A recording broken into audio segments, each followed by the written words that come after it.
नमस्कार मित्रांनो, स्वागत आहे पुन्हा एकदा एका नवीन व्हिडिओमध्ये व नवीन अपडेटमध्ये. मित्रांनो, आपण 24 तारखेला ते 25 तारखेला एक व्हिडिओ टाकलेला होता. त्या व्हिडिओमध्ये आपण स्पष्ट सांगितलेलं होतं की 31 तारखेपर्यंत हे 4 मोठे निर्णय होणार. कोणकोणते? लाडकी बहीण योजनेचा हप्ता पळून जाईल, लाडक्या बहिणी योजनेचे हप्त्याबाबत मोठे अपडेट येईल, त्याच्यानंतर संजय गांधी निराधार योजनेचे पैसे पडण्याची अपडेट येईल, त्याच्यानंतर घरकुलबाबत मोठी अपडेट येईल आणि नमो शेतकरीबाबत मोठी अपडेट येईल. परंतु या 2 ते 3 दिवसाच्या अगोदर म्हणजे 30-31 ते 1 या पिरियडमध्ये ह्या 4 मधील, कारण आचारसंहिता संपताच नगरपालिका आणि नगरपरिषदेची आचारसंहिता संपताच आपण व्हिडिओ टाकलेला होता, कारण याबाबत 3 ते 4 दिवसात निर्णय होईल. परंतु आपण जे सांगितलेलं होतं त्यातील लाडक्या बहिणी योजनेचा हप्ता पडलेला आहे, त्याचबरोबर संजय गांधी निराधार योजनेचे पैसे पडत आहेत कालपासून, घरकुलबाबत प्रोसेस सुरू झालेली आहे, घरकुलच्या हप्त्याबाबत राहिला विषय नमो शेतकरी योजनेच्या हप्त्याचा. हा व्हिडिओ टाकल्यानंतर काहींनी आपल्याला चुकीची बातमी आहे असं सांगितलेलं होतं, परंतु आपल्या चॅनलवरून मित्रांनो जी अपडेट योग्य येते तीच अपडेट आपण देत असतो. आपण जे सांगितलेलं होतं ते बरोबर 2 ते 3 गोष्टी घडलेल्या आहेत. घरकुलबाबत प्रोसेस सुरू झालेली आहे, लाडकी बहीण योजनेचा हप्ता पडला, त्याच्यानंतर संजय गांधी निराधार योजनेचे पैसे पडू लागलेत कालपासून. आता राहिला नमो शेतकरी योजनेचा हप्ता. नियमाप्रमाणे राज्य सरकारनं ह्या 8 ते 10 दिवसामध्ये GR काढायला हवा होता नमो योजनेचा, कारण काढलेला नाही आहे. मग आता हप्ता पडेल का नाही हाही शेतकऱ्यांना संशय असेल, तर त्याबाबतही आपण निश्चित यामध्ये अपडेट देऊ. कारण राज्य सरकारकडून जेव्हा नगरपरिषदेची आचारसंहिता संपलेली होती, त्याच्यानंतर महानगरपालिकेची आचारसंहिता लागलेली होती, परंतु आपण स्पष्ट सांगितलेलं होतं की 30-31 तारखेपर्यंत त्या आचारसंहिता जरी असली तर हे निर्णय घेतले जाऊ शकतात. त्याबाबत लाडक्या बहिणीच्या बाबत आपण स्पष्ट केलेलं होतं की 4,500 रुपये महिलांना मिळतील. त्याबाबत आपण अजूनही ठाम आहोत, कारण पहिला हप्ता हा डिसेंबरच्या एंडिंगमध्ये पडेल, तर तो एंडिंगमध्ये पडलेला आहे. दुसरी गोष्ट, उर्वरित 2 हप्ते 3,000चे हे मकर संक्रांतीच्या पूर्वसंध्येला पडू शकतात सांगितलेलं होतं, आणि अजूनही सांगतोय की मकर संक्रांतीच्या पूर्वसंध्येला ते हप्ते 2 पडू शकतात, कारण निवडणुकीचा पिरियड आहे.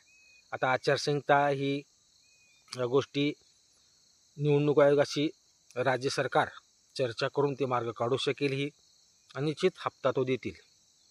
संजय गांधी निराधारची 31 तारखेच्या आत पैसे पडतील असे आपण स्पष्ट केलं होतं. 31 तारखेच्या आतच काय, कालपासून ते पैसे पडायला सुरुवात झाली संजय गांधी निराधारचे. घरकुलच्या हप्त्याबाबत निर्णय होईल असे स्पष्ट केलं होतं. घरकुलच्या प्रोसेसमध्ये जिओ टॅगिंग झालेलं असो, DSC सुरू होणं असो, ह्या प्रोसेस सुरू झालेल्या आहेत, त्यामुळे तेही हप्ते पडायला सुरुवात होईल.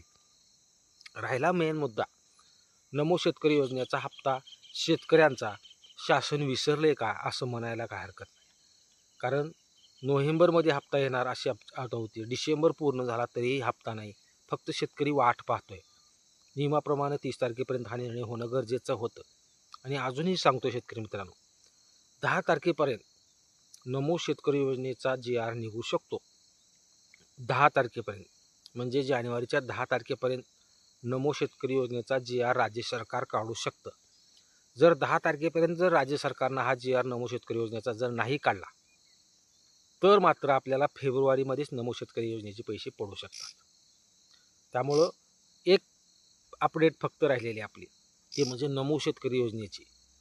नियमाप्रमाणे ह्या महिन्यात आपल्याला नमो शेतकरी योजनेचा हप्ता पडणं गरजेचं होतं, कारण इतका मोठा पिरियड होता तरीही राज्य सरकार GR काढून बजेटची मंजुरी आणू शकत होतं. कारण इतर पुरवण्या मागण्या विधानसभेमध्ये मंजूर केल्या गेल्या, परंतु नमो शेतकरी योजनेची पुरवणी मागणी का मान्य केली नाही हा औत्सुक्याचाच विषय म्हणावा लागेल. परंतु निश्चित येणाऱ्या 10 तारखेपर्यंत नमो शेतकरी योजनेचा राज्य शासनाकडून बजेटला मंजुरी मिळू शकते. जर या 2 ते 4 दिवसामध्ये जर मंजुरी मिळाली तर शेतकऱ्यांच्या खात्यावर 10 तारखेच्या आत हे पैसे पडू शकतात. जर 10 तारखेपर्यंत जर राज्य सरकारनं निर्णय याबाबत कुठलाच नाही घेतला, तर मात्र आपल्याला फेब्रुवारीच्या नंतर म्हणजे फेब्रुवारीच्या पहिल्या आठवड्यात नमो शेतकरीच्या योजनेचे पैसे पडू शकतात. त्यामुळं पॉझिटिव्हली जर पाहिलं गेलं या गोष्टीकडे नमो शेतकरी योजनेच्या, तर राज्य सरकार इतकी मोठी रिस्क घेणार नाही. कारण जानेवारीमध्ये आहेत निवडणुका आणि या निवडणुका असल्यामुळं ग्रामीण भागातल्या पंचायत समिती आणि जिल्हा परिषदच्या निवडणुका असल्यामुळं नमो शेतकरी योजनेचा हप्ता राज्य सरकार देऊ शकतं. कारण ग्रामीण भागातला शेतकरी असतो, नमो शेतकरी योजनेचा हप्ता दिल्यामुळं सरकारला त्याचा मोठा फायदा होऊ शकतो. त्यामुळे सरकार इतकी मोठी रिस्क फेब्रुवारीमध्ये घेऊ शकणार नाही. आणि जर नाही घेतलं तर फक्त 12 ते 13 जिल्हा परिषदच्या निवडणुका ह्या जानेवारीमध्ये आहेत आणि त्याच्यानंतर उर्वरित जिल्हा परिषदच्या निवडणुका आहेत. कारण तेथे ओबीसी आरक्षणाबाबतचं काहीतरी प्रॉब्लेम असल्यामुळं त्या निवडणुका फेब्रुवारीमध्ये आहेत.